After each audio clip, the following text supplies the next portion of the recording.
Today we're going to be talking about a new vocabulary word, and this word is called erosion. And we're going to be thinking about how does erosion impact our environment.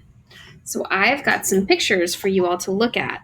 While you're looking at the pictures, I want you to see if you can figure out what's happening. If you need to pause the video, that's okay.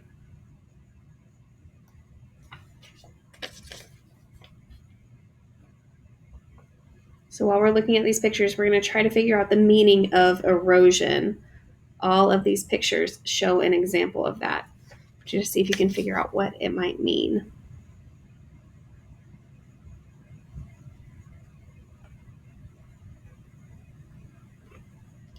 So those are our picture examples. I'm going to put them up here on the board next to our new vocabulary word. And we are going to read a story that's also going to give us some examples.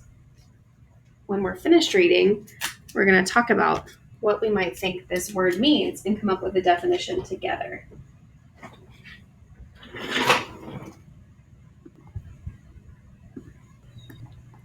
We are going to be reading a book called The Tide is Coming In, and this book is going to help give us a different example about what erosion might be. So we looked at some pictures of some real life examples. Now let's see what might be in this book. We built an excellent sandcastle.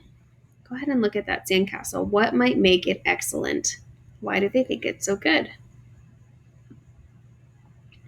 There were a few problems with the structural integrity, but on the whole, it's proving a perfect fortress. Ooh, let's look at those words. Structural integrity. They're saying there's a couple problems, but overall it was perfect. Structural integrity must be talking about how it was built, how it's built up high, how it has roof, how it has towers.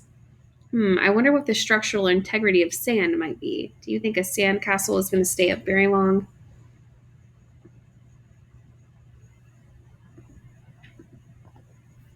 Safe from seagulls and pirates and invaders of any kind.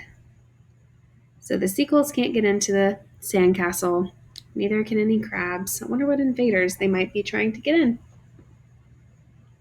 We'll never leave. Mom calls us for sandwiches, and my brother needs more sunscreen. So look, they've left their sandcastle. Still looks safe over there. Seagulls still can't get in it. With minor repairs, we're back in business. But now the tide is coming in.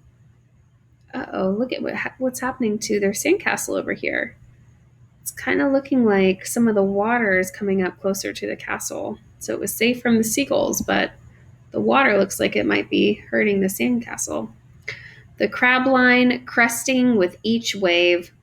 Uh-oh, the crabs are coming in closer, and you know crabs like the water. So that must mean the water is creeping up. A forest deposited on our doorstep. Ooh, look at all that seaweed. Seaweed is normally in the ocean, so now it's up on shore. And look at where these waves are. Before in the book, they were way back here. Let's go back. Look, they weren't even near the castle. They were way back there. And now there's a forest around their doorstep and all this seaweed. Wonder how they're going to stop it. We will, of course, defend until the bitter end, but the tide is coming in. Look at the sand around their castle. It's kind of gone down. All that seaweed, the waves are getting closer. Do you think their sandcastle is going to survive? We mount our defenses against the inevitable bailing water when the ocean exhales. So when the waves cutting a trench on the inhale. So when the water goes back, sucks back into the ocean, they're trying to dig out around it. They're cutting a trench. See, they're digging so to keep the sandcastle up higher. But the tide is coming in. Uh-oh, I don't think they can stop that. The towels shower sand when they are snatched from a rogue wave. We rescue toys threatening to join the other side, but the tide is coming in. Uh-oh, the water's getting closer. Their toys are about to be washed out to shore. As it always does. So it looks like that next wave might take out the sandcastle. So from what we read today, I want you to think about what might the word erosion mean? What did we see the water do to the sandcastle? Why couldn't the kids stop the water? How might it impact our environment where we live?